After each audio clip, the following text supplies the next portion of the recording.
Bayern Munich, Manchester United, Dysimo Marcus Rashford ကိုခေါ်ယူဖို့အရှိန်မြင့်ကြိုးပမ်းနေပြီဖြစ်ပါတယ်။နွေရာသီအပြောင်းရွှေ့ဈေးကွက်မှာအသင်းကိုပြန်လည်တည်ဆောက်ဖို့ကြိုးစားနေတဲ့ဘိုင်ယန်ဟာနေတန်နီရဲ့ပြောင်းနဲ့အစ္စမေးလ်ဆန်ဘာယီတို့ကိုခေါ်ယူနိုင်ဖို့နီးစပ်နေတယ်လို့အခုချိန်မှာတော့ Rashford ကိုနောက်ထပ်အဓိကချစ်မှတ်အဖြစ်သတ်မှတ်လိုက်ပါတယ်။ပြည်တိုင်ဒေးမီဒီယာတွေရဲ့ဖော်ပြချက်အရဘိုင်ယန်ဘက်ကစားသမားရဲ့ကိုစားလှယ်တွေနဲ့အပြုဘောဆောင်တဲ့ဆွေးနွေးမှုတွေပြုလုပ်ထားပြီးအခုဆိုရင်တရားဝင်ကမ်းလှမ်းချက်တင်သွင်းဖို့နောက်ဆုံးဆင့်ပြင်ဆင်နေတယ်လို့သိရပါတယ်။ဘိုင်ယန်ဘက်ယူလိုနစ်ဆက်9တန်းဝန်းကျင်နဲ့စတင်ကမ်းလှမ်းသွားဖို့စီစဉ်ထားပြီး Manchester United ဘက်လိုချင်တဲ့ယူရို30တန်းနဲ့လည်းသိမ့်မခွာတာကြောင့်ပြောင်းရွှေ့အောင်မြင်နိုင်ခြင်းမြင့်မားနေပါတယ်။အသက်နဲ့18နှစ်အရွယ် Rashford ကလည်းကစားသမားပေါ်စိန်ခေါ်မှုအသစ်တစ်ခုကိုရှာဖွေလိုနေတယ်လို့သတင်းတွေထွက်ပေါ်နေပါတယ်။ပြီးခဲ့တဲ့ရာသီမှာဘာစီလိုနာအသင်းထက်ကြားသွားရောက်စားခဲ့တဲ့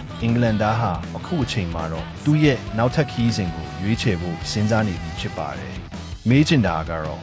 Rashford ဟာ Aliens အရီနာကိုပြောင်းရွှေ့ပြီးဘိုင်ယန်ရဲ့တိုက်စစ်ကိုအားဖြည့်မလားဒါမှမဟုတ်တခြားအသင်းတစ်သင်းနဲ့အားတင်ဖွဲ့ပြောင်းရွှေ့တစ်ခုလုပ်ပြမလားဆိုတာစောင့်ကြည့်ရတော့မှာဖြစ်ပါတယ်။